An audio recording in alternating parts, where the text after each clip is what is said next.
Praise the Lord. Hallelujah. Hallelujah. நம்முடைய வாழ்க்கையிலே கர்த்தருடைய சமூகம் போதுமானதாய் நமக்கு இருக்க கர்த்தர் உதவி செய்கிறார். தம்முடைய வார்த்தையின் வெளிச்சத்தை நமக்கு தந்து அவருடைய ஆலோசனைகளை அனுபவிக்க, அவருடைய கிருபைகளை இன்னும் கேட்டு பெற்றுக்கொள்ள கர்த்தர் நம்ம ஒருவருக்கும் தருகிற அவருடைய உன்னத கிருபைக்காய் கர்த்தருக்கு ஸ்தோத்திரம். இந்த மாலையிலும் ஆண்டவருடைய வேதத்தின் வெளிச்சத்தை பெற கர்த்தருடைய சமூகத்தில் ஆயத்தத்தோடும் ஆர்வத்தோடு வந்திருக்கிற தம்முடைய பிள்ளைகளை அறிந்திருக்கிற கர்த்தர் பரிசுத்த ஆவியின் உதவியினால் விளங்கிக் கொள்ள செய்வாராக, வேண்டிக் கொள்ள செய்வாராக, அனுபவிக்க செய்வாராக, சாட்சி பகர செய்வாராக. ஒவ்வொருவரையும் ஆண்டவருடைய பரிசுத்த நாமத்தினால் அன்போடு தேவ பிரசன்னத்திற்கு வரவேற்கிறேன். கர்த்தருடைய கிருபை நம்மை நிரப்பட்டும். கடந்த வாரத்திலே அப்போஸ்தலர் 9ஆம் அதிகாரம் 10, 11, 12 வசனங்களை நாம் தியானிக்க கர்த்தர் உதவி செய்கிறார். நீ பட்டணத்திற்குள்ளே போ, நீ செய்ய வேண்டியது அங்கே உனக்கு சொல்லப்படும் என்று சவுலோடு பேசின தேவன் தான் கொடுத்த வாக்கை கடைப்பிடித்து நிறைவேற்றுவதில் மிகவும் கவனமுள்ள கர்த்தர் என்பதை குறித்து நாம் பார்த்தோம். God keeps his word. ஆண்டவர் தம்முடைய வார்த்தையை நிறைவேற்ற வல்லவராய் இருப்பதனால் கர்த்தருடைய பிள்ளைகள் we can be confident. When God promises, he will, no matter what, will carry it out. எப்படி இருந்தாலும் தம்முடைய வாக்கை நிறைவேற்றுவார் என்கிற நம்பிக்கையோடு இருக்க கர்த்தர் நமக்கு உதவி செய்வாராக. ஆண்டவர் தாம் கொடுத்த வாக்கை நிறைவேற்ற it takes follow-up actions. கர்த்தர் அதற்கு ஒரு மனிதனை கண்டுபிடிக்கிறார். அந்த மனிதனை ஆயத்தம் செய்கிறார். அந்த மனிதன் பெரிய அப்போஸ்தலன் அல்ல, சாதாரண சீஷன். இதற்கு முன்பு பயன்பட்டதாக தகவல்கள் இல்லை. ஆனாலும் கர்த்தர் அவனை மிக முக்கியமான பணிக்கு தெரிந்து கொள்ள காண்கிறோம். Be confident because God keeps his word. Be available because God uses a person to carry out his word. கர்த்தருக்கு நாம் ஆயத்தம் உள்ளவர்களாய் இருக்க கர்த்தர் உதவி செய்வாராக. யாரையும் பயன்படுத்துவார், எதிர்பாராத விதங்களில் கர்த்தர் பயன்படுத்துவார், அற்புதமாக பயன்படுத்துவார், ஆயத்தம் உள்ளவர்களாக இருக்க கிருபை தருவாராக. And how did God prepare Ananias?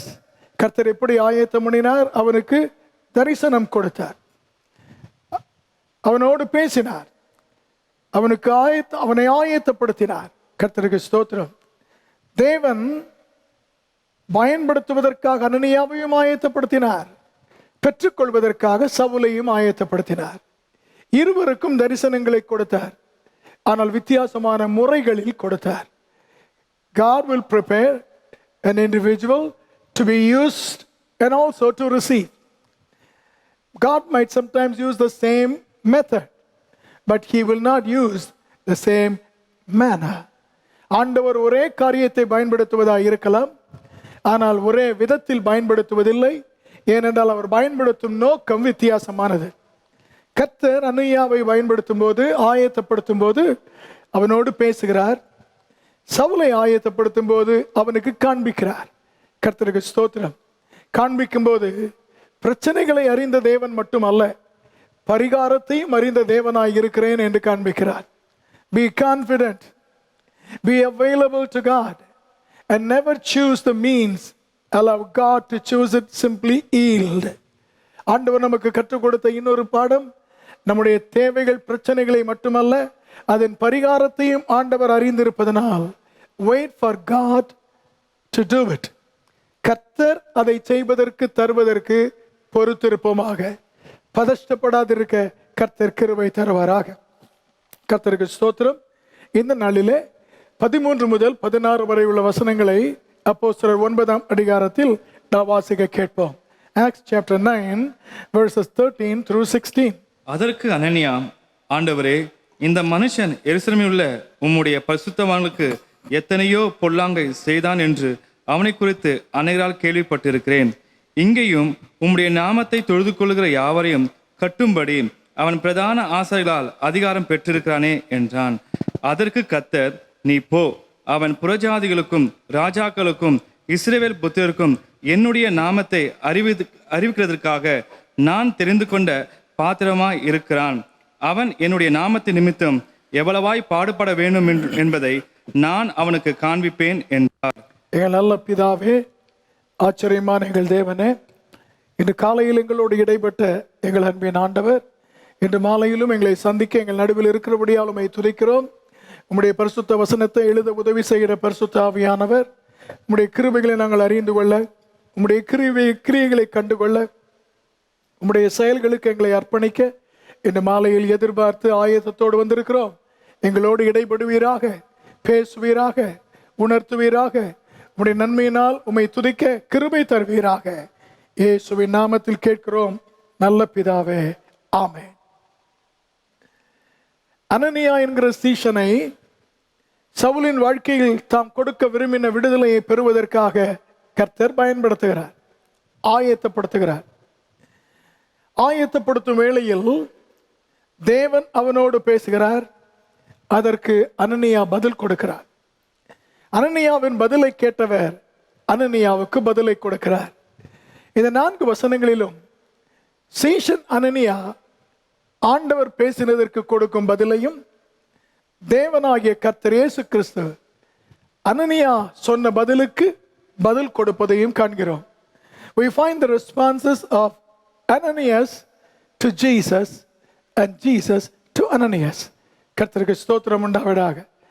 இந்த 4 வசனங்கள், 2 வசனங்கள் அனனியாவின் பதில், 2 வசனங்கள் இயேசுவின் பதில். கர்த்தருக்கு ஸ்தோத்திரம் உண்டாவதாக. நம்முடைய ஒவ்வொரு கேள்வி, நம்முடைய மனதில் எத்தனை ஐயங்கள் உண்டோ அத்தனைக்கும் ஆண்டவரிடத்திலே பதில் உண்டு. நம்மிடத்தில் ஒன்று இருந்தால் அவருக்கு ஒன்று உண்டு, அதற்கு மேற்பட்டது உண்டு. எத்தனை இருந்தால் அத்தனைக்கும் அவர் பதில் கொடுக்க வல்லமை உள்ளவர், தீர்த்து வைக்க வல்லமை உள்ளவர். அவர் ஒன்றையும் விடாமல் மறைக்கிறவர் அல்ல, தெரியவில்லை என்று கையை பிசைந்து ஓடி போகிறவர் அல்ல. நம்முடைய மனதின் ஐயப்பாடுகள், கேள்விகள் அனைத்திற்கும் சரியான, உண்மையான, உறுதியான, ஏற்ற பதிலை தந்து ஆயத்தப்படுத்தி பயன்படுத்தி மகிமைப்பட வல்லமையுள்ள கர்த்தர் எடு மாலையில் நம்மோடு பேசிக் கொண்டிருக்கிற கர்த்தருக்கு ஸ்தோத்திரம் உண்டாவதாக. 2 verses of Ananias' response, 2 verses of Jesus' response. இவைகளிலே நாம் காண்பது என்ன? நாம் காணும் 3 உண்மைகளை முதலாவது நாம் பார்க்க கர்த்தர் உதவி செய்வாராக. In Ananias' response to Jesus, we find his mannishness. அனனியா ஒரு சீஷன், ஆண்டவரால் ஒரு பெரிய வேலைக்கு எத்தனையோ பேர் இருக்கும்போது தெரிந்து கொள்ளப்பட்ட ஒரு பாத்திரம். A chosen disciple, a man who was privileged to receive visions of God, who heard God personally speaking to him. தேவன் தன்னோடு நேரடியாக பேசுவதை கேட்டவன், தெய்வீக தரிசனத்தை நேரடியாக பெற்றவன். அந்த சபையிலே, அந்த ஊரில் இருந்த விசுவாச கூட்டத்தில் எத்தனையோ பேர் அவனைப் போல, அவனை விட பெரியவர் இருந்திருக்க கூடும். ஆனால் ஆண்டவருடைய கண்களில் தேவன் பயன்படுத்துவதற்கு கிருபை பெற்ற ஒரு பாத்திரம். A man was privileged. ஆனால் அந்த மனிதன் ஆண்டவர் இதற்கு முந்தின வசனங்களில் அவனோடு பேசி, நீ போ, அவன் தரிசனம் கண்டிருக்கிறான், அவன் மேல் கையை வைப்பாயாக என்று சொன்னபோது, verse 13 வாசிக்க கேட்கிறேன். அதற்கு அனனியா, ஆண்டவரே, இந்த மனுஷன் எருசலேமில் போதும். ஆண்டவர் அவனோடு பேசின போது அனனியா ஆண்டவரிடத்தில் இந்த மனுஷன், திஸ் மேன் என்று ஆண்டவர் அவனோடு பேசுகிற சவுலை குறித்து பேசுகிறார். இந்த மனுஷன் என்று ஆண்டவரிடத்தில் அவன் சொல்லும்போது, இந்த சவுல் என்கிற மனுஷனை குறித்த அவன் அறிந்திருக்கும் தகவல்கள், அவன் எதை அறிந்திருக்கிறானோ, எதை கேள்விப்பட்டானோ, அதன் அடிப்படையில் அந்த எண்ணங்கள், அந்த தகவல்கள் எல்லாம் அவன் மனதில் இருக்கிறது. அதை வைத்துக்கொண்டு ஆண்டவரிடத்திலே பதில் சொல்கிறான், திஸ் மேன். இது மனுஷிகமாக எந்த மனிதனும் கொடுக்கக்கூடிய ஒரு பதில். கர்த்தருடைய பிள்ளை, கர்த்தருடைய சீஷன், கர்த்தர் பயன்படுத்துகிற தெரிந்து கொள்ளப்பட்ட பாத்திரம் என்றாலும் அவர்கள் மனிதரே. We find Ananias' mannishness, அவனுடைய மனுஷிகத்தை காண்கிறோம். The human response. ஆண்டவரே, இவனை குறித்து நான் கேள்விப்பட்டிருக்கிறேன், இவனை குறித்து நான் அறிந்திருக்கிறேன். எத்தனையோ பேர் சொல்லி இருக்கிறார்கள். 13ஆம் வசனத்திலே சொல்லி இருக்கிறார், அநேகர் அவனை குறித்து சொல்லி இருக்கிறார்கள். அவனை குறித்து சொல்லப்பட்ட விவரங்கள், அவனை குறித்து எனக்கு தெரிய வந்திருக்கிற உண்மைகள், on the basis of what I know, the informations that I have gathered, this man, இந்த மனுஷன் என்று சொல்கிறார். பல நேரத்தில் ஆண்டவர் நம்மை பயன்படுத்த விரும்பி நாம் எதிர்பாராத விதங்களில் நம்மை உபயோகிப்பதற்காக நோக்கம் கொண்டு நம்மை உருவாக்கி ஆயத்தப்படுத்தி நிரப்பி தொடர்ந்து நம்மோடு இடைப்படும் நேரத்தில் நம்முடைய மனுஷீகம் குறுக்கே வந்து கர்த்தர் நம்மோடு இடைப்படாமல் தேவன் நினைத்ததை செய்ய விடாமல் தடுத்து விடுகிறது. கர்த்தருக்கு ஸ்தோத்திரம் உண்டாவதாக. இயேசு நடந்து போகிறார். நடந்து போகிற பாதையில் யோவான் 9ஆம் அதிகாரத்தில் பிறவியிலேயே பார்வை தெரியாத இருக்கிற ஒரு மனிதன் இருக்கிறான். அவனை பார்த்த உடனே எந்த ஒரு யூதனும் சொல்வது போல, இவன் பிறந்தது இப்படி பிறந்தது இவன் செய்த பாவமோ, இவன் பெற்றோர் செய்த பாவமோ என்று மனுஷிக நிலையிலே கேட்கிறார்கள். ஆண்டவர் அவர்களுக்கு சொல்கிறார், அது ஒன்றும் அப்படி அல்ல. தேவனுடைய மகிமை இவனிடத்தில் விளங்குவதற்காகவே இப்படி பிறந்திருக்கிறான் என்று கர்த்தர் சொல்கிறார். ஆண்டவர் தம்முடைய வல்லமையை வெளிப்படுத்த கர்த்தர் ஒரு பெரிய காரியம் செய்ய திட்டமிட்டு இருக்கும்போது ஆண்டவரோடு நெருங்கி நிற்கிற நம்முடைய வாழ்க்கையிலேயே மனுஷிகமான ரெஸ்பான்ஸ், பதில்கள் வந்துவிடக்கூடும். அந்த பதில்கள் நமக்கு ஏற்கனவே தெரிந்தது, நாம் கேட்ட கதை, அறிந்திருக்கிற தகவல்கள், இவைகளின் அடிப்படையிலே வருகிற மனுஷிக பதில்கள். அது அனனியாவுக்கும் இருந்தது. பொதுவாக ஆண்டவர் ஒரு மனிதனை பயன்படுத்த நினைக்கும் போது, அல்லது நாம் ஒரு முக்கிய வேலையை செய்ய ஒரு நபரை பயன்படுத்த தெரிந்து கொள்ள நினைக்கும் போது யாரை தெரிந்து கொள்வோம்? 10 பேர் இருந்தால் அந்த 10 பேரிலே நம்பிக்கைக்குரியவன், அந்த 10 பேரிலே சிறந்தவன், one who is worthy of trust, dependable, one who is the best of the lot, அந்த நபரைத்தான் தெரிந்து கொண்டு இவ்வளவு முக்கியமான வேலையை செய்வோம். அது மனுஷிகமானது.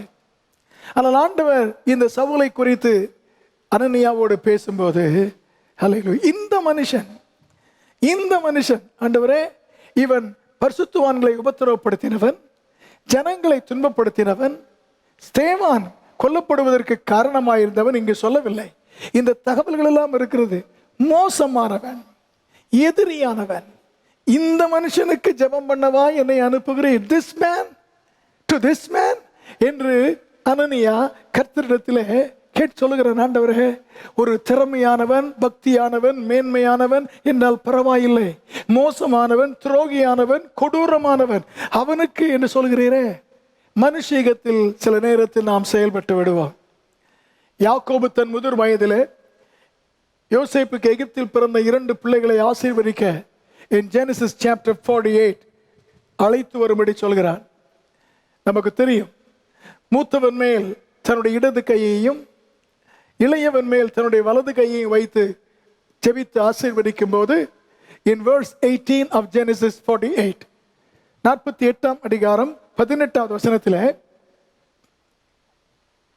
என் தகப்பனே, அப்படி அல்ல, இவன் மூத்தவன், இவனுடைய தலையின் மேல் உம்முடைய வலது கையை வைக்க வேண்டும் என்றான். யோசேப்பு தேவ மனுஷன், தெய்வீக ஞானம் பெற்றவன், சொப்பனங்களையும் தரிசனங்களையும் வியாக்கியானம் சொல்லக்கூடியவன், கர்த்தரால் உயர்த்தப்பட்டவன்.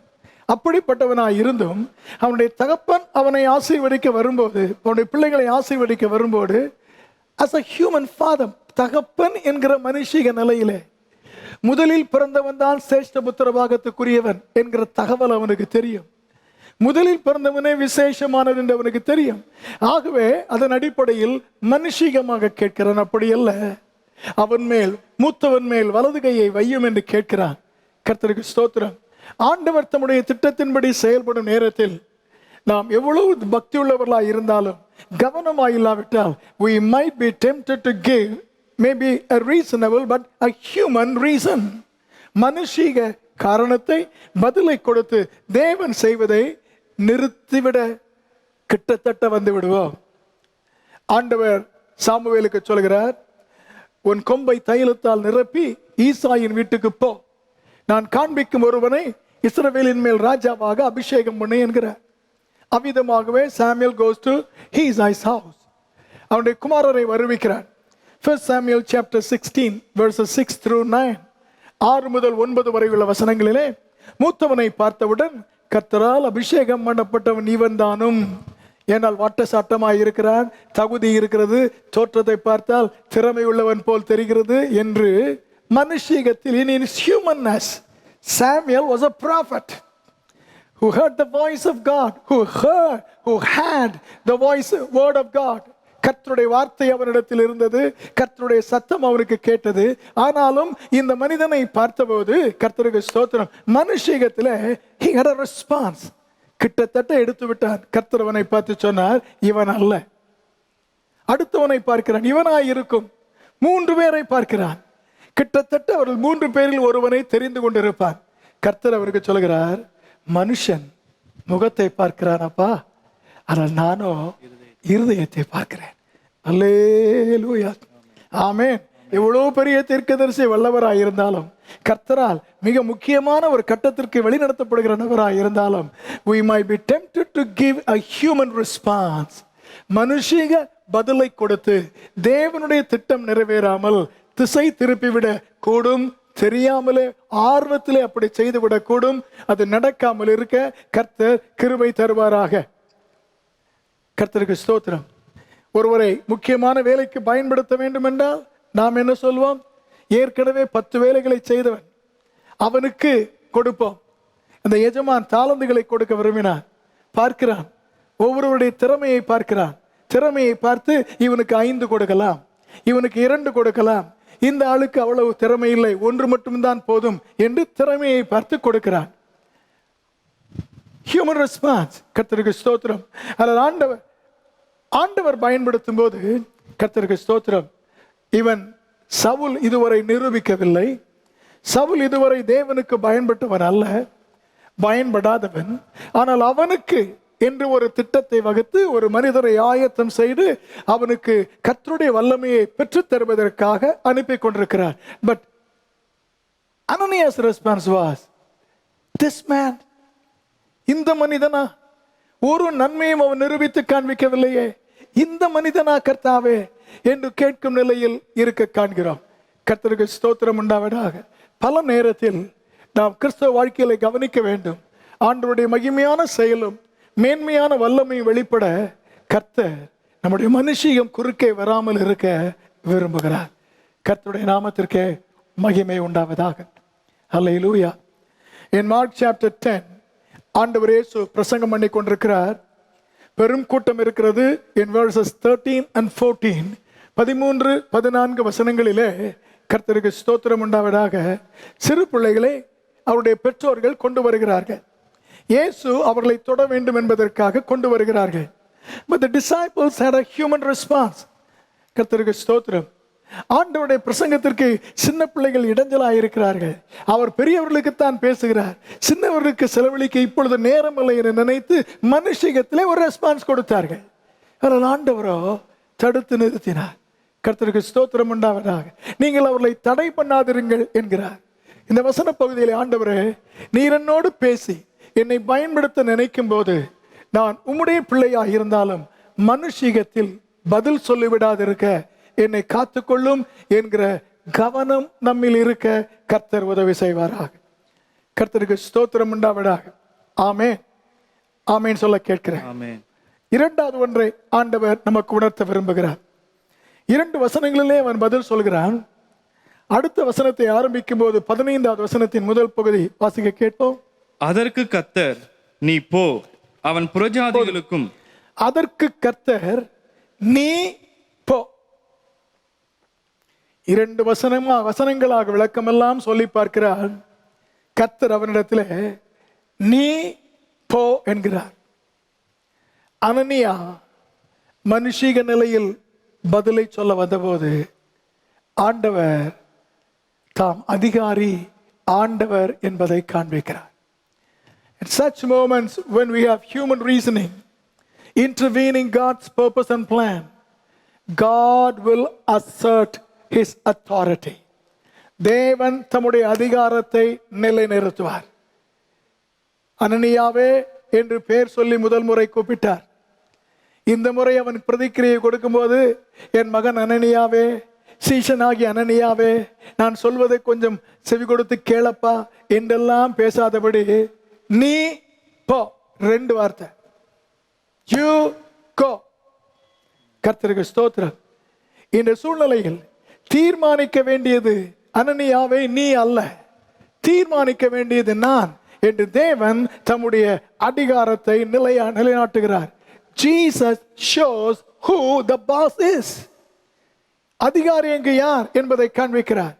நீ போ. அந்த வார்த்தையில் நாம் பார்ப்பது என்ன? ஹல்லேலூயா, ஹல்லேலூயா. ஆண்டவர் சவுல் என்பவனை குறித்து தன்னோடு பேசின போது இந்த மனுஷன் என்று சொல்லி அந்த மனுஷன் செய்த எல்லாவற்றையும், செய்ய போகிற எல்லாவற்றையும், தனக்கு தெரிந்த எல்லாவற்றையும் அனனியா சொன்னபோது கர்த்தர் அவனை பார்த்து சொல்கிறார், நீ, யூ. அர்த்தம் என்ன தெரியுமா? அப்பா, right now I am dealing with you, not him. இந்த நேரத்தில் நான் உன்னோடு இடைப்படுகிறேன், சவுலோடு அல்ல. சவுலோடு நான் இடைப்பட்டேன். அவன் 3 நாள் உபவாசிக்கும் போது அவனுக்கு தரிசனத்தை கொடுத்தேன். I have dealt with him. Now I am talking to you. I am preparing you. I am dealing with you. கர்த்தருக்கு ஸ்தோத்திரம். இந்த நேரத்தில் நீதான் என்னுடைய கவனம், உன்னோடு தான் பேசுகிறேன், உனக்குத்தான் நான் கவனம் செலுத்துகிறேன். கர்த்தருக்கு ஸ்தோத்திரம் உண்டாவதாக. அல்லேலூயா. இந்த நேரத்தில் நீ என்ன சொல்கிறாய்? அவன் இதை செய்தான், இதை செய்தான், எல்லாரும் சொல்கிறார்கள் இப்படி செய்ய போகிறானாம் என்று சொல்கிறார். கர்த்தர் சொல்கிறார், I am not interested in what he did. I am interested in what you have to do. அவன் செய்தவைகள் எனக்கு முக்கியம் அல்ல, நீ என்ன செய்ய வேண்டுமோ அதுதான் என்னுடைய முக்கியம். ஹல்லேலூயா. இந்த சோதனை அனனியாவுக்கு மட்டுமல்ல, கர்த்தரிடத்தில் நன்மை பெறவும் தேவனால் பயன்படுத்தப்படவும் வாஞ்சிக்கிற எல்லா கர்த்தருடைய பிள்ளைகளுக்கு வரக்கூடும்.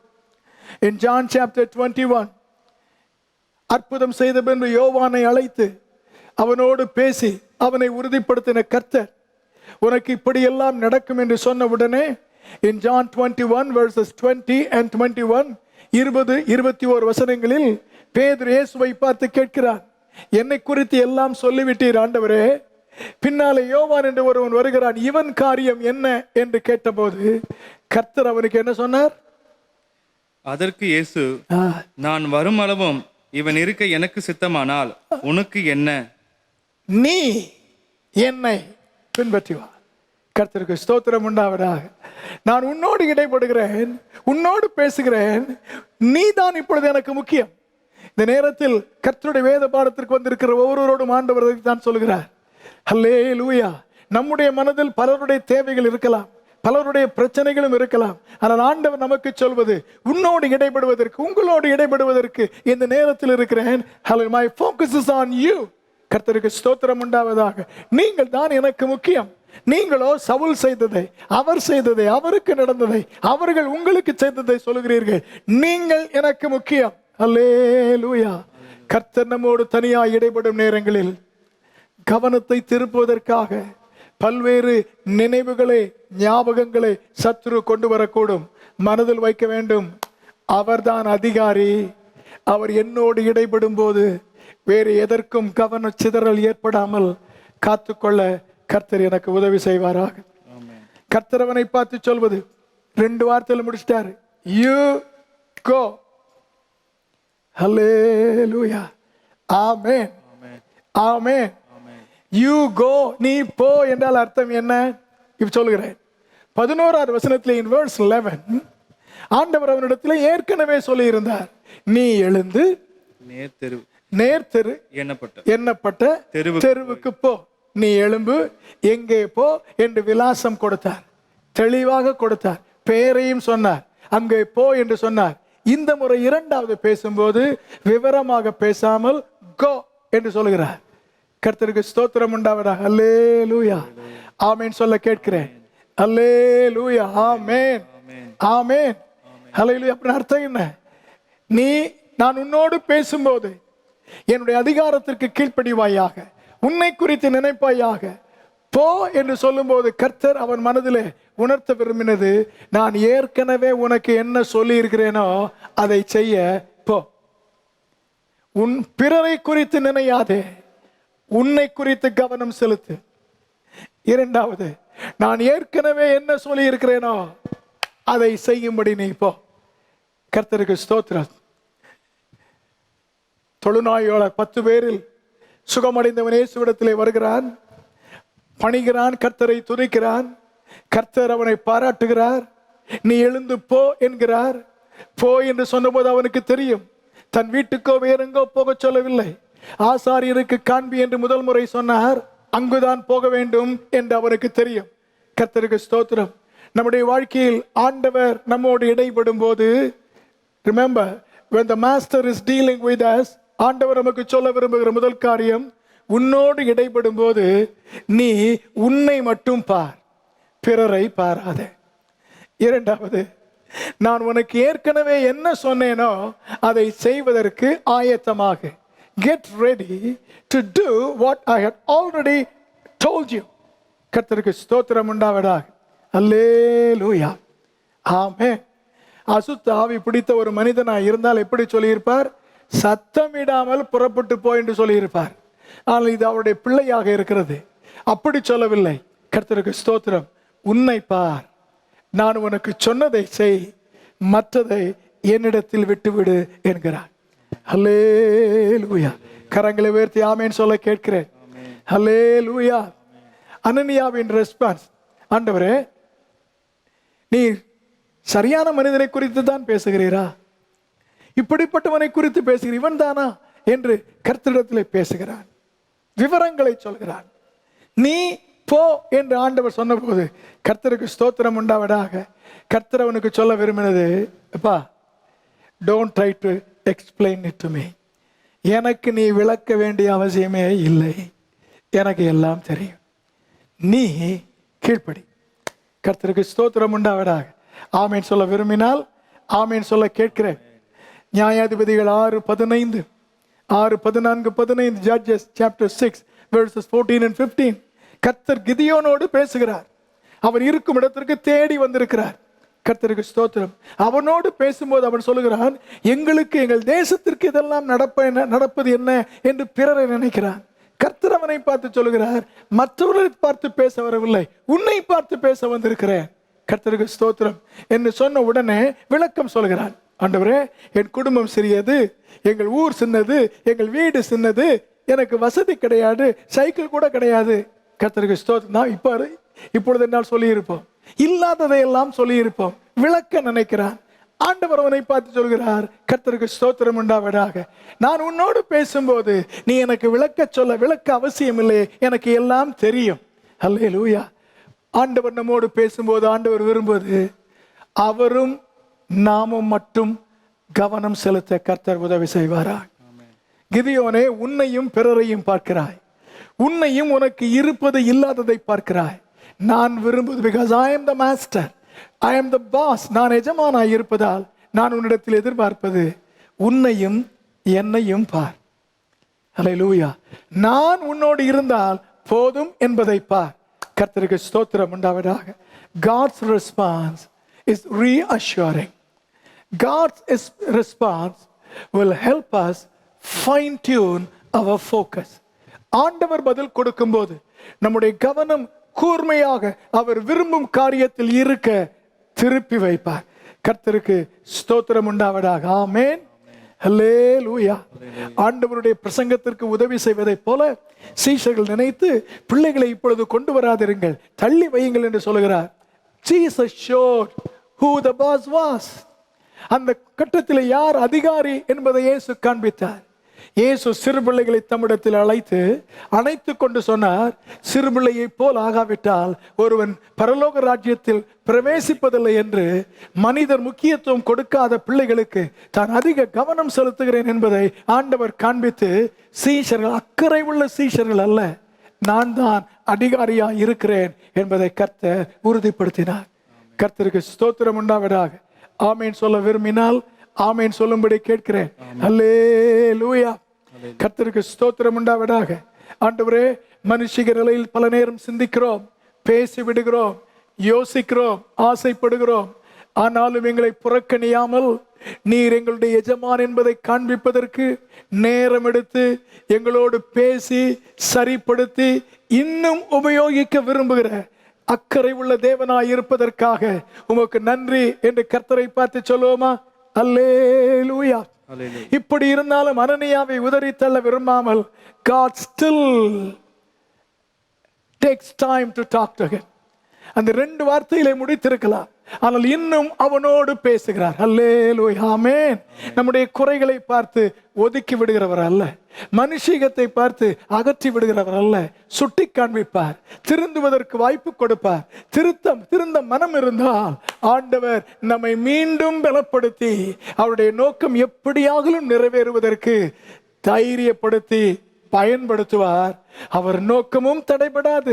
நம்முடைய வாழ்க்கையில் நமக்கு கிடைக்க வந்த வாய்ப்பும் நின்று போகாது. கர்த்தருடைய நாமத்திற்கு மகிமை உண்டாவதாக. இந்த தேவனுடைய ரெஸ்பான்ஸிலே, இந்த இருவருடைய பதில்களிலே ஆண்டவர் நமக்கு காண்பிக்க விரும்புகிற முக்கியமான ஒரு சத்தியத்தை இப்பொழுது நாம் பார்க்க இருக்கிறோம். அது என்ன? அனனியா சொல்லும் காரியங்கள் ஒன்றும் தவறு அல்ல, பொய் அல்ல, உண்மை. All of Ananias information was true. It was true. அது உண்மையானது, பொய் சொல்லவில்லை. கர்த்தர் பேசுகிறாரே, அதுவும் உண்மை. இந்த இரு உண்மைகள், அனனியா சொல்லும் உண்மைகளை நான் சொல்லுகிறேன். அதற்கு I want to give a term. All of it is a fact. அவைகள் எல்லாம் நிஜமான தகவல்கள். Fact. மறுக்க முடியாத தகவல்கள்.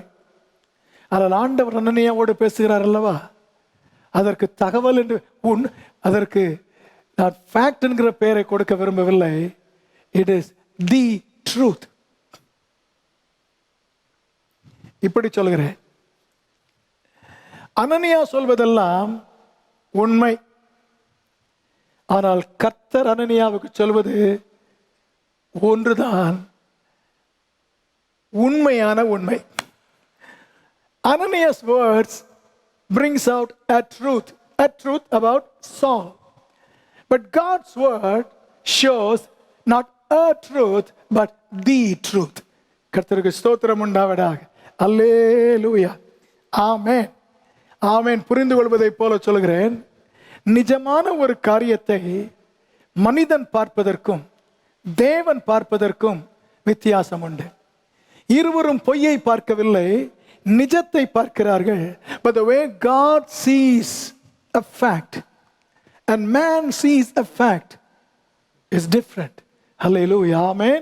To man it is a truth, but to God what God sees is not a truth but it is the truth. கர்த்தருக்கு ஸ்தோத்திரம். ஹல்லேலூயா. அதை சற்று கவனிக்கும்படி கேட்கிறேன். 9ஆம் அதிகாரம் 13-14 வசனங்களிலே அனனியா கர்த்தரிடத்தில் சொல்கிறான் அல்லவா, அனனியா சொல்கிற அத்தனையும் உண்மை, ஒன்று கூட பொய் கிடையாது. ஸ்தோத்திரம், ஹல்லேலூயா. அந்த உண்மையெல்லாம் எதை அடிப்படையாய் கொண்டிருந்தது? சவுல் என்னப்பட்டவன் என்ன செய்தானோ, என்ன செய்கிறானோ, என்ன செய்ய போகிறானோ அவைகளையே அடித்தளமாக கொண்டது. The fact about Saul is based upon Saul's very own actions. Fact based on act. கர்த்தருக்கு ஸ்தோத்திரம் உண்டாவதாக.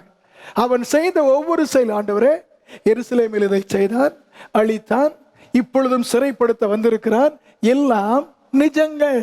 ஹல்லேலூயா, ஆமென், ஆமென் சொல்ல கேட்கிறேன். அவன் செய்தவைகள், அவன் செய்பவைகளை அடித்தளமாக கொண்டது. அவன் பொல்லாங்கு செய்திருக்கிறான். 13ஆம் வசனத்திலே, 14ஆம் வசனத்திலே சொல்கிறான், அவன் சிறை பிடித்து கொண்டு போக வந்திருக்கிறான். அவனுடைய செயல்கள், it refers to Saul's action. அனனியா சொல்லும் உண்மை சவுலின் செயலை அடிப்படையாய் கொண்டது. is based on the real action of Saul. Facts. ஆனால் அதே செயலை கேட்ட அறிந்த தேவன் அந்த உண்மையை பார்க்கும்போது கர்த்தருக்கு ஸ்தோத்திரம் உண்டாவதாக.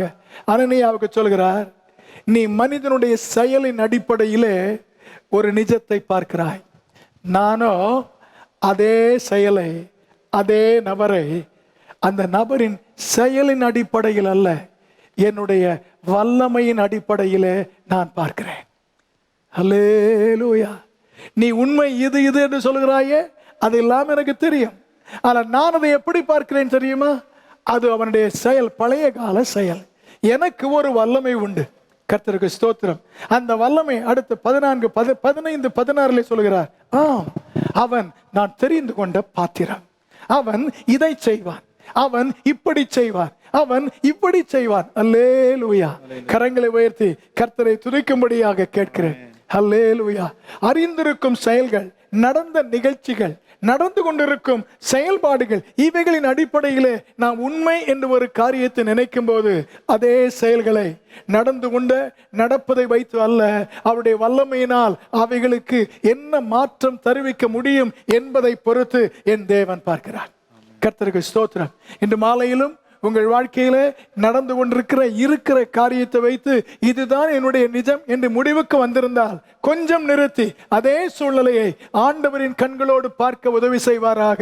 ஆண்டவருடைய வல்லமை இந்த சூழ்நிலையில் எனக்கு நடந்து கொண்டிருக்கிற இதே நேரத்தில் கர்த்தருடைய வல்லமை இறங்கி வந்தால் எப்படி ஆகும் என்பதை பார்க்க கர்த்தர் உதவி செய்வாராக. நடந்து கொண்டிருப்பது it is a truth. ஆனால் ஆண்டவருடைய வல்லமையினால் பார்த்தால் you will find the truth. ஹல்லேலூயா. உண்மையான உண்மை அப்பொழுது நம்முடைய கண்களுக்கு தெரியும். லூக்கா 13ஆம் அதிகாரத்தில் இயேசு ஜெபாலயத்திற்கு செல்கிறார். நமக்கு தெரிந்த ஒரு உதாரணம். அந்த கூட்டத்தில் நிமிரக்கூடாத ஒரு நபர் இருக்கிறார். அவளுக்கு வேதத்தில் கொடுக்கப்பட்டிருக்கிற பெயர் கூனி, ஹஞ்ச்பேக். அவளுக்கு இருந்தது, நடந்தது, அதை வைத்து அவளுக்கு பெயர் கொடுக்கப்படுகிறது. அங்க இருக்கிற எல்லா ஜனங்களும் அவளை பார்க்கிறார்கள், கூனி. ஆனால் 11ஆம் வசனத்திலே காண்கிற verse 11. But in verse 16, 16வது வசனத்திலே ஆண்டவர் அவளை பார்த்து சொல்லும்போது, she is Abraham's daughter, இவள் ஆபிரகாமின் குமாரத்தியாய் இருக்கிறாள் என்று சொல்கிறாள். எதன் அடிப்படையிலே சொன்னார்? எதன் அடிப்படையிலே? கர்த்தருக்கு ஸ்தோத்திரம் உண்டாவதாக. அவருடைய வல்லமை அவள் மேல் வெளிப்பட்டு கூனியாயிருப்பவள் நிமிர்ந்து மாற்றம் அடைந்தவளாக போகிறாள். மாற்றம் அடைந்திருக்கிறாள். கர்த்தருக்கு ஸ்தோத்திரம் உண்டாவதாக. ஆமென்.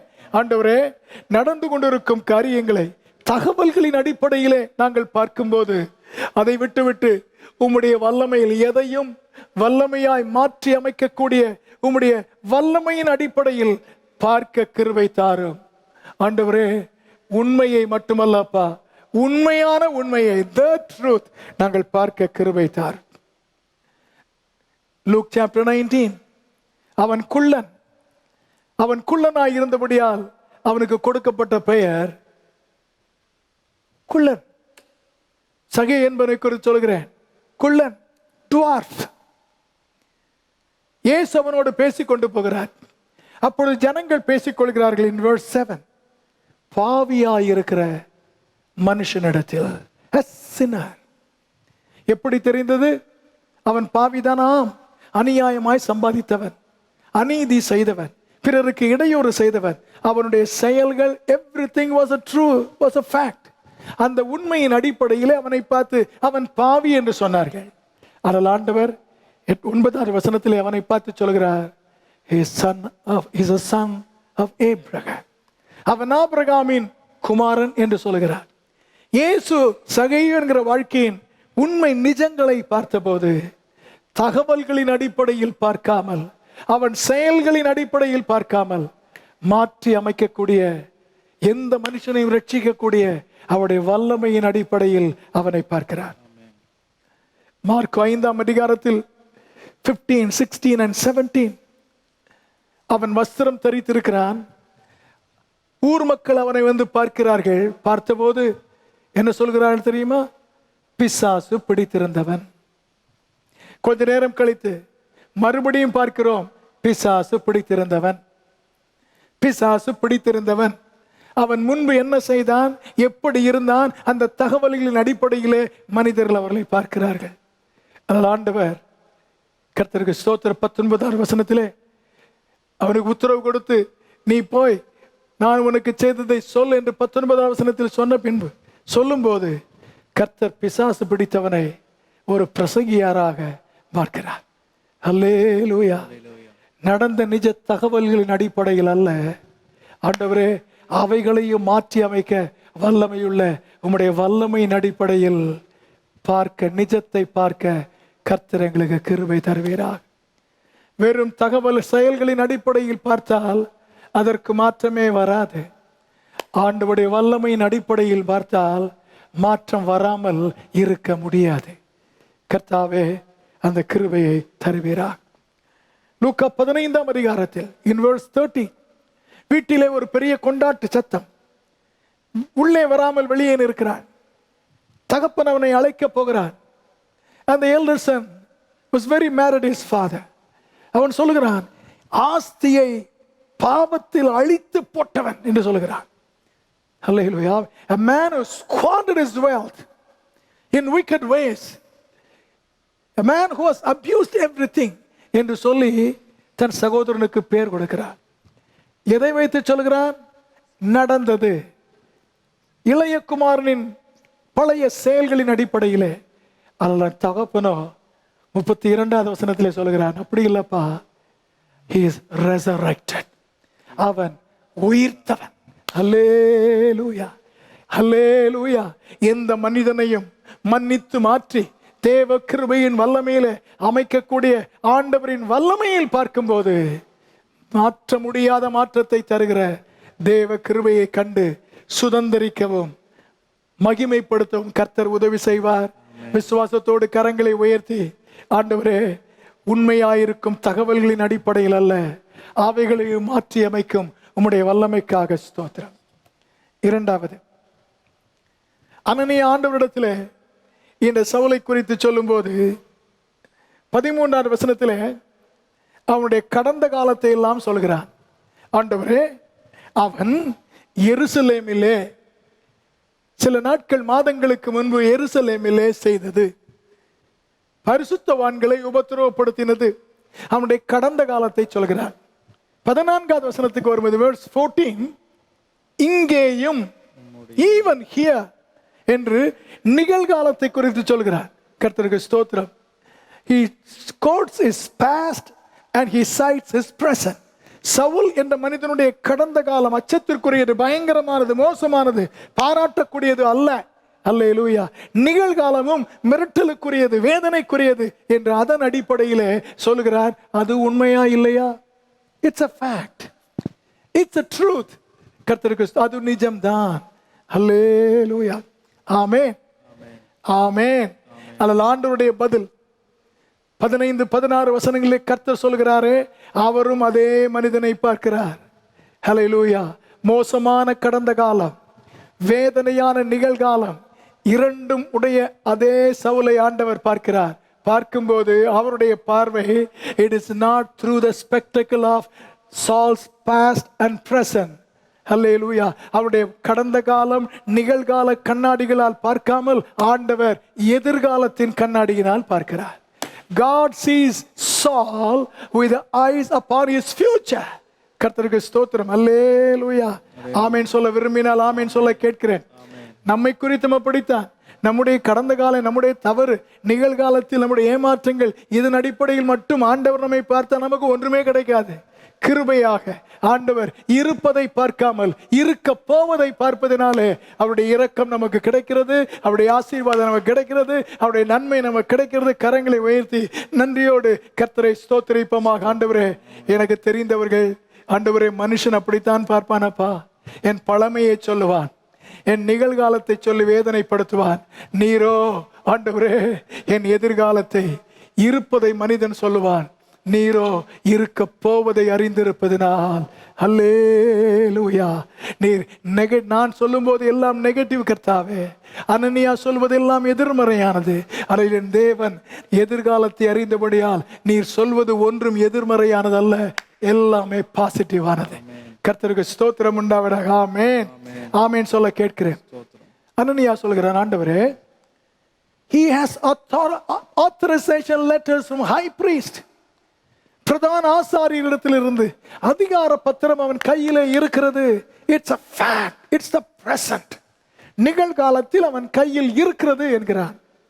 பிரதான ஆசாரியர் மதத்திலே தலைவனாய் இருக்கிறவன் அவர்தானப்பா, அவருடையதே அவன் கையில் இருக்கிறது. in verse 14 சொல்லும்போது ஆண்டவர் அவனை பார்த்து சொல்கிறார் அடுத்த வசனத்திலே, அந்த ஆள் யார் தெரியுமாப்பா?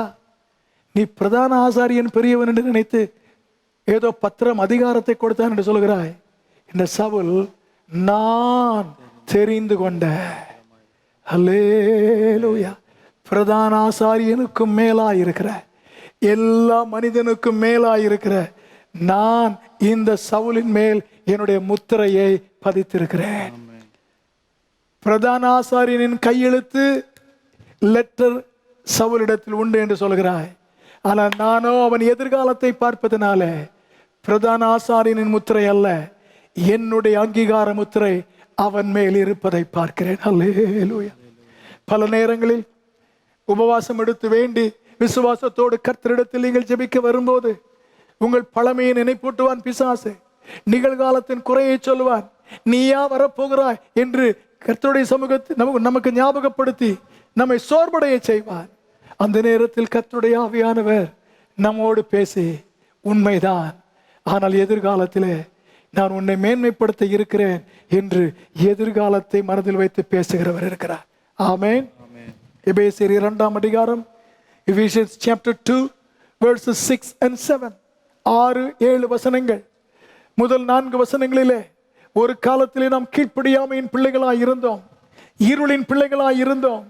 We were the children of disobedience, children of darkness and children of condemnation. கோபாக்கினையின் பிள்ளைகளாய் இருந்தோம். கர்த்தருக்கு ஸ்தோத்திரம். அப்படித்தான் இருந்தோம், அதுதான் நம்முடைய பழமை. ஆனால் ஆண்டவர் இயேசு கிறிஸ்து நம்மேல் இரக்கமுள்ளவராக, அல்லேலூயா. 6வது வசனத்தை பாருங்கள்.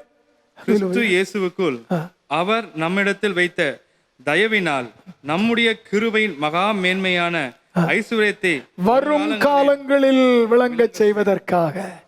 ஆண்டவர் பாஸ்டை மனதில் வைக்கவில்லை, பிரசன்டை மனதில் வைக்கவில்லை, ஃபியூச்சரை மனதில் வைத்து நம்மை பார்த்ததினாலே பூமியின் உளையான சேற்றில் இருந்த நம்மை தூக்கி எடுத்து உன்னதங்களிலே அவரோடு கூட உட்கார செய்திருக்கிறார்.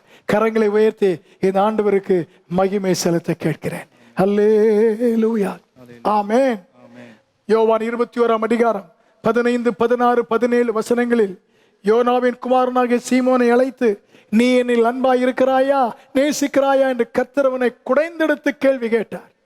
கர்த்தருக்கு ஸ்தோத்திரம் உண்டாவதாக.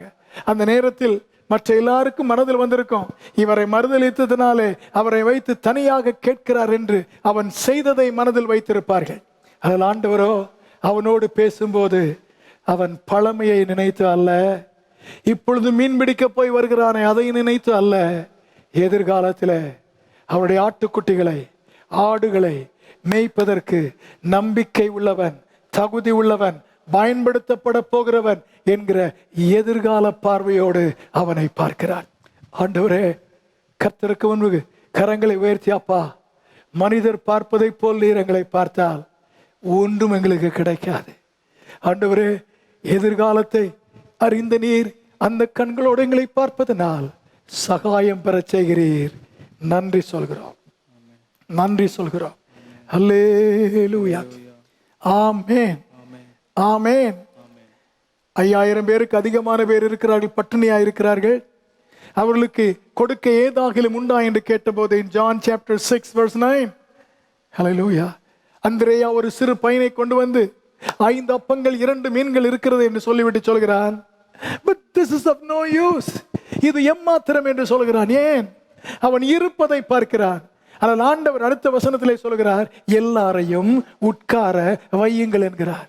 50 பேராக உட்கார வையுங்கள் என்கிறார். அல்லேலூயா. எப்படி சொல்ல முடிந்தது? அந்த 5 500 மாறிவிட்டதா? இல்லை. என் ஆண்டவர் வரும் காலத்தை அறிந்ததினாலே, வரப்போவதை அறிந்ததினால் பேசுகிற கர்த்தர். இது காலையிலும் கடந்ததையும் நிகழ்காலத்தின் வேதனையும் நிறைந்து வேதனைப்பட்டு புலம்பிக் கொண்டிருக்கிற நபராய் இருந்தால், ஆண்டவர் இயேசு எதிர்காலத்தை கையில் வைத்திருப்பவராய் இருப்பதனால் அவருடைய கண்களோடு பார்க்க கர்த்தர் கிருபை தருவாராக, துதிக்க கிருபை தருவாராக. ஆமென். அல்லேலூயா. 9ஆம் அதிகாரம் 13-14 வசனங்களிலே அனனியா பதில் சொல்லும்போது, அனனியா சொல்கிற பதிலிலே சில வார்த்தைகளை சொல்கிறேன். ஆண்டவரே, அவன் பரிசுத்தவான்களுக்கு பொல்லாங்கு செய்தவன், உம்முடைய ஜனத்துக்கு பொல்லாப்பு செய்தவன். அல்லேலூயா. ஆமென். உம்முடைய நாமத்தை, 14ஆம் வசனம், your name, உம்முடைய நாமத்தை தொழுது கொள்கிற ஜனங்களை, உம்முடைய ஜனங்கள், உம்முடைய நாமம் அழித்தவன். அல்லேலூயா. ஆண்டவரே, அவர்களை நொறுக்கி போட்டவன், ஒரு தடவை அல்ல எத்தனையோ முறை செய்திருக்கிறவன் என்று சொல்லும்போது யாருக்கோ நடந்திருந்தால் அனனியாவுக்கு வருத்தம் வராது. இவனோடு இவனை போன்ற விசுவாசிகளாய் இருக்கிறார்களே, அவர்களுக்கு நடந்தது. உம்முடைய பரிசுத்தவான்கள். வேறு எந்த பெயருக்கோ பங்கம் வந்திருந்தால் இவனுக்கு பிரச்சனை இல்லை. தான் நம்பி இருக்கிற ஆண்டவரின் பெயருக்கு தீங்கு செய்ய நினைப்பதனால் அனனியாவுக்கு வேதனை வருகிறது. வேதனையோடு பதில் சொல்கிறான். கர்த்தருக்கு ஸ்தோத்திரம். அனனியாவின் பதில் முதலாவது நான் சொன்னது போல சவுலின் செயல்களை அடித்தளமாய் கொண்டிருந்தது. சவுலின் கடந்த நிகழ்காலத்தை அடித்தளமாய் கொண்டிருந்தது. இப்பொழுது அவனுடைய பதிலானது இட் வாஸ் வெரி இமோஷனல், உணர்வு பூர்வமான ஒன்று. அவன் உணர்ச்சியை தொடுவதான ஒன்று. அவனுக்கு தெரிந்த சபையிலே முக்கியமான ஸ்தேவான் கொலை செய்யப்பட காரணமாயிருந்தான். விசுவாசிகள் சிதறப்பட, ஹெட் குவார்ட்டர் எருசலேம் சபை சிதைக்கப்பட காரணமாய், வெரி சென்சிட்டிவ் மேட்டர், உணர்வு பூர்வமான ஒன்று. கர்த்தருக்கு ஸ்தோத்திரம் உண்டாவதாக. அவன் சவுலை குறித்து ஆண்டவர் சொன்னபோது இமோஷனலாக ரெஸ்பாண்ட் பண்ணுகிறான். உணர்வு பூர்வமாக பதில் கொடுக்கும்போது கர்த்தர் பார்க்கிறப்பா, நான் எப்படி பார்க்கிறேன் தெரியுமா? உணர்வு பூர்வமாய் பார்க்கவில்லை. I see the whole situation. என்னுடைய நோக்கத்தை கொண்டு பார்க்கிறேன். I see this through my purpose, my plan. என்னுடைய நோக்கம், என்னுடைய திட்டம், அதை வைத்து இதை பார்க்கிறேன். உணர்ச்சியினால் நீ பார்க்கிறாய், நானோ என் நோக்கத்தின் அடிப்படையில் இதை பார்க்கிறேன். உணர்ச்சியினால் பார்க்கும்போது எல்லாம் நெகட்டிவாக தெரிகிறது. என் நோக்கத்தை மனதில் வைத்து பார்த்தால் எல்லாம் பாசிட்டிவாக தெரியும். கர்த்தருடைய நாமத்திற்கு ஸ்தோத்திரம் உண்டாவதாக. விளக்கி சொல்கிறேன். அல்லேலூயா. உம்முடைய ஜனத்துக்கு என்று நீ சொன்னாயே, ஆம் உண்மைதான். என்னுடைய ஜனத்தை தான் அழித்தான், என்னுடைய ஜனங்களைத்தான் கொலை செய்தான், கொலை செய்ய சம்மதித்தான். ஆனால் எதிர்காலத்தில் ஒன்று நடக்கும். என்ன தெரியுமா? 15ஆம் வசனம். அதற்கு கர்த்தர், நீ போ, அவன் புறஜாதிகளுக்கும் ராஜாக்களுக்கும் இஸ்ரவேல் புத்திரருக்கும். அனனியாவே, உம்முடைய ஜனம் நீ என்னோடு பேசினாயா? நீ பேசும்போது உன் மனதில் இருந்தது யார்? என்னை விசுவாசித்து ரட்சிக்கப்பட்ட சபை, அது ஒன்றுதான் உன் மனதில் இருந்தது. ஆனால் நான் ஒரு நோக்கம் உடையவன். என்னுடைய நோக்கம் என்ன? சபை என்கிற ஒரு சிறு வட்டத்திற்கு மட்டுமல்ல, என்னை அறியாத, என்னை விரோதிக்கிற இஸ்ரவேலர் இருக்கிறார்கள், அத்தனை பேர். என்னை அறியாத புறஜாதிகள் இருக்கிறார்கள், அத்தனை பேர். என்னை தெரியாத ராஜாக்கள் இருக்கிறார்கள், அத்தனை பேர். உன்னுடைய மனதிலே உணர்வுபூர்வமாக உனக்கு தெரிந்த சபை, உனக்கு தெரிந்த விசுவாசிகள், சகாக்கள், இவர்கள் மட்டுமே இருக்கிறார்கள். என்னுடைய நோக்கத்திலோ ஒரு சிறு வட்டம் அல்லப்பா, முழு உலகமும் இருக்கிறது. என்னை விரோதிக்கிற எல்லாரும் இருக்கிறார்கள், என்னை தெரியாத எல்லாரும் இருக்கிறார்கள். ஆகவே அந்த ஹல்லேலூயா, என்னுடைய நோக்கத்தின் அடிப்படையில் நான் இதை பார்க்கிறேனப்பா. ஒன்று உனக்கு சொல்ல விரும்புகிறேன். என்னுடைய நோக்கத்தில் என்னை விரோதிப்பவர்களும், அறியாதவர்களும், எனக்கு தூரமாயிருப்பவர்களும், இந்த 3 சாராரையும் இந்த சவுலை வைத்தே நான் சந்திக்க நோக்கமுடைய தேவனாய் இருக்கிறேன். அல்லேலூயா. ஆமென். எனக்கு என்னுடைய நாமத்துக்கு ஒன்று வந்தாலும் துள்ளி எழுகிறாய். Because you are so emotional, so attached. என்னுடைய நாமத்தோடு எப்படி பின்னி பிணைந்து இருக்கிறாய், பொறுத்துக்கொள்ள உன்னால் முடியாது. துள்ளி எழுகிறாய். உனக்கு ஒன்றை சொல்கிறேன். I have a purpose. எனக்கு ஒரு நோக்கம் உண்டு. அந்த நோக்கம் என்ன? 15ஆம் வசனத்தில் பின்பகுதியிலே சொல்கிறார், என்னுடைய நாமத்தை இவனே அறிவிப்பான். 16ஆம் வசனத்திலே, என்னுடைய நாமத்தின் நிமித்தம் இவனே. கர்த்தருக்கு ஸ்தோத்திரம். என்னுடைய நாமம் பாடிக்கப்படுகிறது என்று ரத்தம் உனக்கு கொதிக்கிறதப்பா. நான் சொல்லி எனக்கு ஒரு நோக்கம் உண்டு. எந்த நாமத்தை தூஷித்து தீமை வருவிக்க நினைத்தானோ, அதை அவமானப்படுத்த எண்ணினானோ, அதே நாமத்தை உயர்த்துவதற்கும் அநேகர் பற்றி கொள்வதற்கும் அந்த நாமத்திற்காகவே பாடுபடுவதற்கும் இவனை நான் தெரிந்து கொண்டிருக்கிறேன். ஏனென்றால் that is my purpose. அது என்னுடைய நோக்கம். அல்லேலூயா. ஆண்டவர் சொல்ல விரும்புவது என்ன? எதை குறித்து நீ பயப்படுகிறாயோ அது உனக்கு பயமாய் தெரிவதன் காரணம் நீ உணர்ச்சி வசப்படுகிறாய். அதே காரியத்தை நான் அற்புதமாக மாற்ற விளைவிக்கும் கிருபை நிறைந்த ஒன்றாக மாற்ற இருக்கிறேன். கரங்களை உயர்த்தி கர்த்தரை துதிக்கும்படி கேட்கிறேன். ஆண்டவர் கொடுத்த பதிலே ஹல்லேலூயா, வேதனை தருகிற எதிர்மறையான செயலை செய்கிற ஒருவனாக சவுலை அனனியா பார்த்தபோது, அதே அனனியாவை ஹல்லேலூயா தம்முடைய வல்லமையினாலும் தம்முடைய எதிர்கால அறிவினாலும் தம்முடைய நோக்கத்தின் அடிப்படையிலும் அந்த சவுலை பார்த்த தேவன் அனனியாவுக்கும் நமக்கும் சொல்ல விரும்புகிற அவருடைய வார்த்தைகளை நாம் அறிந்து கொள்ள கர்த்தர் உதவி செய்வாராக. அல்லேலூயா, ஹல்லேலூயா. கர்த்தருக்கு மகிமை உண்டாவதாக. ஆமென். Praise the Lord. Hallelujah. கர்த்தருக்கு ஸ்தோத்திரம். ஆண்டவர் சொல்ல விரும்புவது என்ன? இந்த சவுல் என்பவன் 15ஆம் வசனத்தின் கடைசி பகுதியிலே நான் தெரிந்து கொண்ட பாத்திரமாயிருக்கிறான். ஹல்லேலூயா. நீ நம்பத்தகாதவன், கொடியவன், கவனம் செலுத்த அவசியம் இல்லாதவன் என்று நீ நினைக்கிறாய். ஆனால் அனனியாவை நான் உனக்கு சொல்கிறேன், என்னுடைய திட்டத்தில் Saul has a position. சவுலுக்கு ஒரு இடத்தை நான் வைத்திருக்கிறேன், அந்தஸ்தை வைத்திருக்கிறேன். அது என்ன தெரியுமா?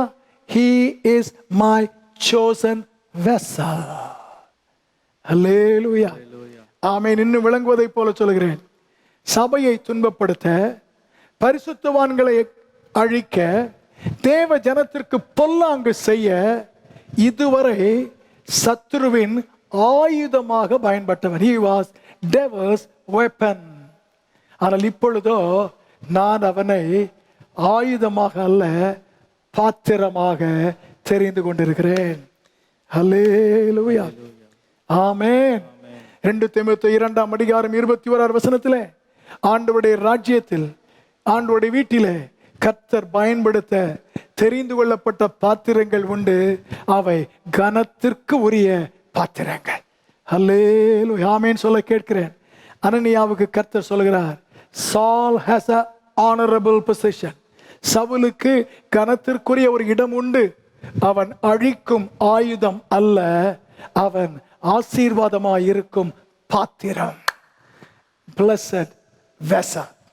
பழைய ஏற்பாட்டிலே தம்முடைய ஜனத்தோடு பேசும்போது ஆண்டவர் சொல்லி இருக்கிறார், நான் உன்னை கூர்மையான பட்டயமாக்குவேன், எந்திரமாக்குவேன் சொல்லி இருக்கிறார். ஹல்லேலூயா. இஸ்ரவேலை பார்த்து சொன்னார், நீ என் கையில் உள்ள தண்டாயுதம் போன்றவன் என்றெல்லாம் சொல்லி இருக்கிறார். ஆமென். ஆனால் புதிய ஏற்பாட்டுக்கு வரும்போது ஆண்டவர் அப்படி யாரையும் சொல்லவில்லை, நான் தெரிந்து கொண்ட பாத்திரம் என்று சொல்லி இருக்கிறார். ஏன்? புதிய ஏற்பாட்டிலே ஆண்டவருடைய வேலை அழிப்பது அல்ல, ஆண்டவருடைய வேலை ஆக்குவது, ஆசீர்வதிப்பது, இடிப்பது அல்ல, உருவாக்குவது. கரங்களை உயர்த்தி, ஆண்டவரே உம்முடைய பார்வை என்னை அழிக்கும் ஆயுதமாக பார்க்காமல் ஆசீர்வாதத்துக்குரிய பாத்திரமாக பார்க்கிறபடியால் உமக்கு ஸ்தோத்திரம் ஆண்டவரே என்று கர்த்தருக்கு நன்றி சொல்ல கேட்கிறேன். Not only Saul has a position. Hallelujah. Amen. கர்த்தருக்கு ஸ்தோத்திரம் உண்டாவதாக. கனத்திற்குரிய பாத்திரம் மட்டுமல்லப்பா ஆண்டவரே, அவனுடைய வாழ்க்கையிலே நீர் அவனுக்கு ஒரு ஸ்லாக்கியம் கொடுக்கிறேன். Ananias, Saul has a privilege. அவனுக்கு ஒரு ஸ்லாக்கியம் கொடுக்கிறேன். அந்த ஸ்லாக்கியம் தான் 15ஆம் வசனத்திலே, he will proclaim my name to all Israel, all Gentiles and all kings. ராஜாக்களுக்கும் புறஜாதிகளுக்கும் இஸ்ரவேல் புத்திரருக்கும் என்னுடைய நாமத்தை அறிவிப்பான். அல்லேலூயா. கரங்களை உயர்த்தி ஆமென் சொல்ல கேட்கிறேன். he has a great and a grand privilege. இந்த ஸ்லாக்கியம் எப்படிப்பட்டது? மத்தேயு 28ஆம் அதிகாரத்தில் தெரிந்து கொள்ளப்பட்ட 12 சீஷர்களை பார்த்து உலகெங்கும் போய் சகல ஜனங்களுக்கும் சுவிசேஷத்தை பிரசங்கிக்கின்ற ஆண்டவர் கட்டளையிட்டாரே. அப்பொழுது சவுல் அங்கு இல்லை. ஆனால் அதற்கு இணையான ஒரு கட்டளையை, ஒரு பொறுப்பை, ஒரு ஸ்லாக்கியத்தை கர்த்தர் சவுலுக்கு கொடுக்கிறார். Not only does he have a possession, he also has a privilege. கர்த்தருக்கு ஸ்தோத்திரம் உண்டாவதா. கரங்களை உயர்த்தி ஆமென் சொல்ல கேட்கிறேன். அல்லேலூயா. இயேசு உங்களையும் என்னையும் பார்த்து மத்தேயு 28 சொன்னதை நேரடியாக சொல்லாதிருக்கலாம். ஆனால் ஆண்டவருக்கு ஒரு நோக்கம் உண்டு. நம்முடைய எதிர்காலத்தை அறிந்தவர் தம்முடைய வல்லமையின் அடிப்படையிலே நம்மை பார்க்கும்போது கர்த்தருக்கு ஸ்தோத்திரம் உண்டாவதாக.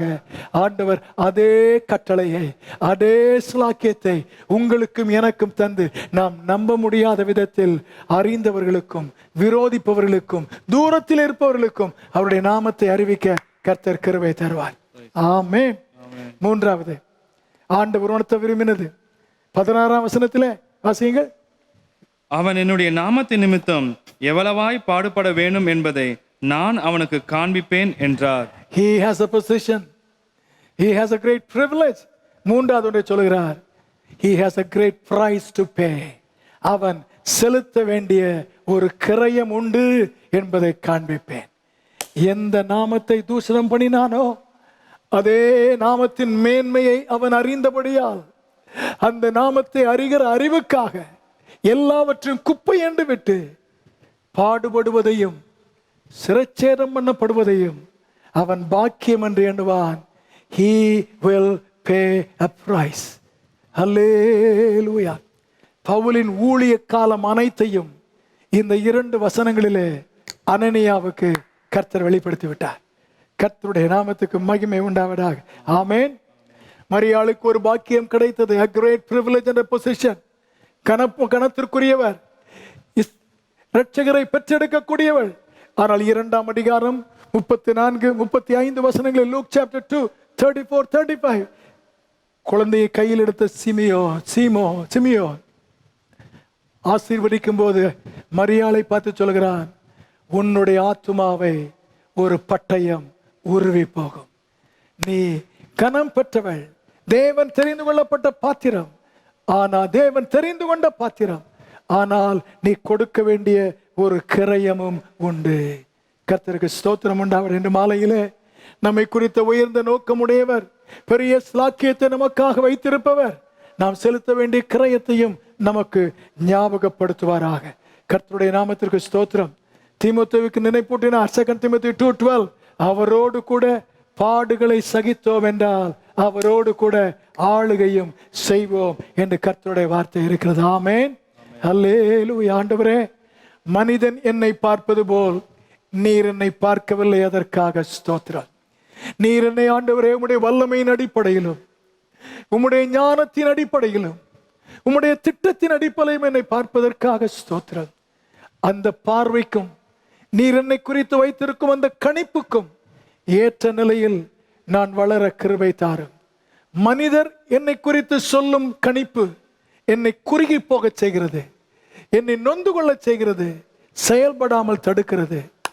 நீர் என்னை குறித்து வைத்திருக்கும் மதிப்பீட்டை நான் பார்க்கும்போது செயல்படவும் கர்த்தருக்காக நிற்கவும் விசுவாசத்தோடு இருக்க கர்த்தர் கிருபை தருவீராக.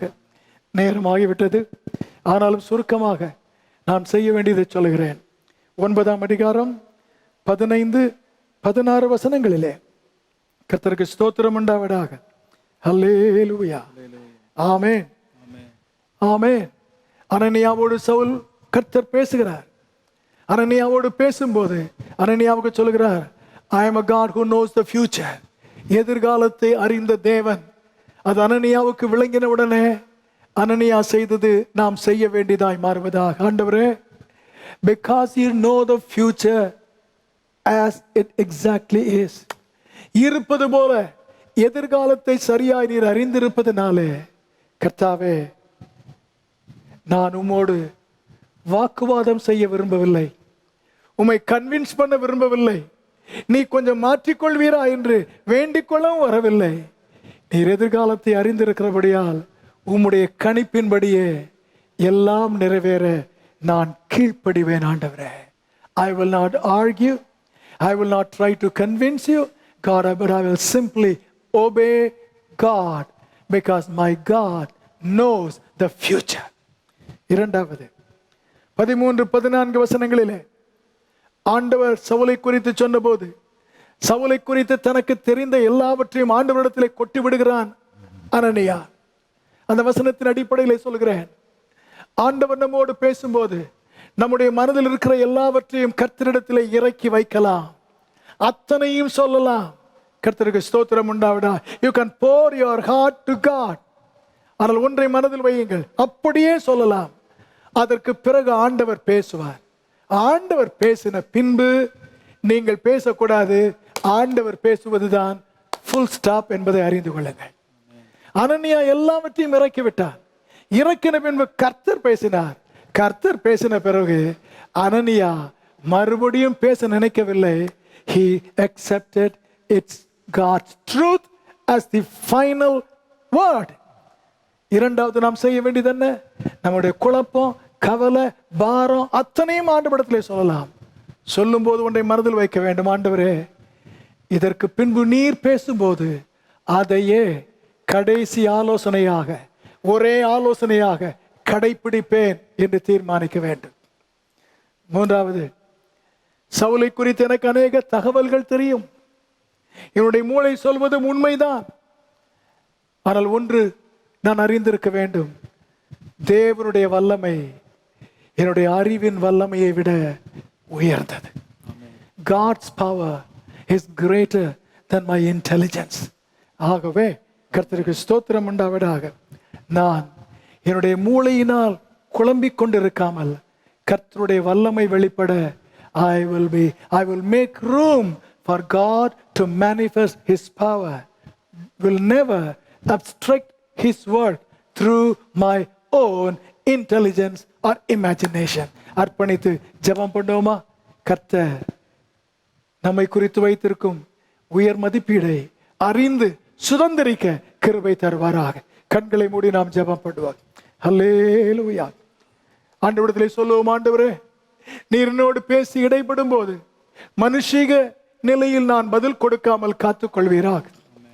ஆண்டவரே, நான் உமக்கு ஆலோசனை சொல்ல அல்ல, எப்படியாவது நீர் மாற்றிவிட மாட்டீரா என்று நினைத்து அல்ல கர்த்தாவே, நீர் சொல்வதற்கு முழுவதும் கீழ்ப்படிய உதவி செய்யும். நீர் என்னோடு பேசும்போது பிறரை குறித்து எனக்கு ஞாபகம் வராமல் என்னை குறித்து மட்டுமே நினைத்திருக்க கிருபை தருவீராக. ஹல்லேலூயா, ஹல்லேலூயா.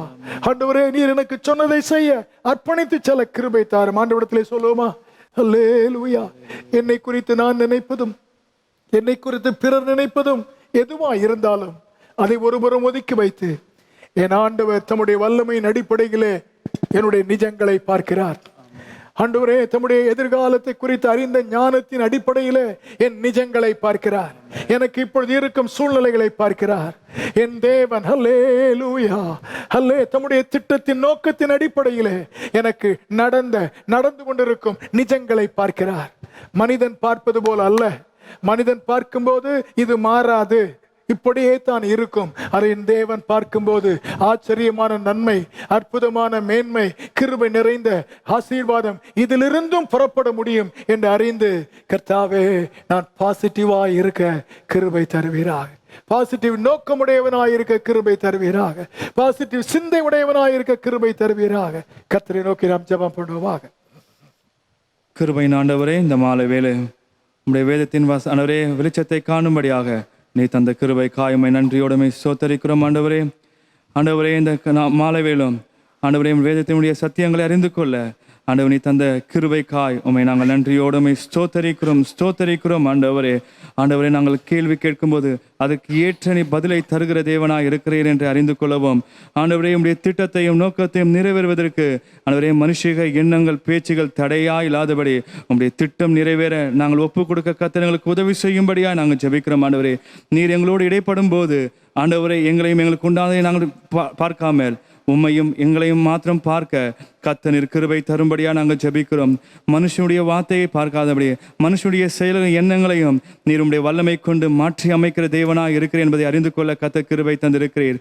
எல்லாவற்றுக்கும் மேலாக ஆண்டவரே, இந்த மாலவேளை நீர் எங்களை எதிர்காலத்தை அறிந்திருக்கிறபடியால், உம்முடைய கரங்களை வைத்திருக்கிறபடியால் உம்மோடு நாங்கள் வாக்குவாதம் செய்யாதபடி உம்முடைய வார்த்தைக்கு எங்களை நாங்கள் முழுமையாக கீழ்ப்படியவும், ஆண்டவரை நீர் பேசின பின்பு நாங்கள் பேசாதபடி ஆண்டவரே உம்முடைய வாக்கை கடைசியாக நாங்கள் கடைபிடிக்க கர்த்தர் உதவி செய்வீராக. எல்லாவற்றுக்கும் மேலாக உம்முடைய வல்லமை பெரியது என்பதை உணர்ந்து உமக்காய் காத்திருக்க கர்த்தர் கிருபை தரும்படியாய் நாங்கள் ஜெபிக்கிறோம். ஆண்டவரே, கேட்ட வசனத்தை எங்கள் இருதயத்தின் பலகைகளில் வைத்துக்கொண்டு அதை சிந்திக்கவும் அதன் பிரகாரமாக செய்யவும் கடைபிடிக்கவும் கர்த்தர் எங்களுக்கு கிருபை தரும்படியாய் ஜெபிக்கிறோம். இயேசுவின் நாமத்தில் வேண்டுகிறோம் ஜீவனுள்ள நல்ல பிதாவே, ஆமென். என் ஆத்துமாவே கர்த்தரை ஸ்தோத்ரி, என் முழு உள்ளமே அவருடைய பரிசுத்த நாமத்தை ஸ்தோத்ரி. என் ஆத்துமாவே கர்த்தரை ஸ்தோத்ரி, கர்த்தர் செய்த சகல உபகாரங்களையும் மறவாதே. ஆமென். கர்த்தருடைய கிருபை நம்மை தாங்குவதாக, நடத்துவதாக, அவருக்குள் நிலைத்திருக்க செய்வதாக. ஆமென்.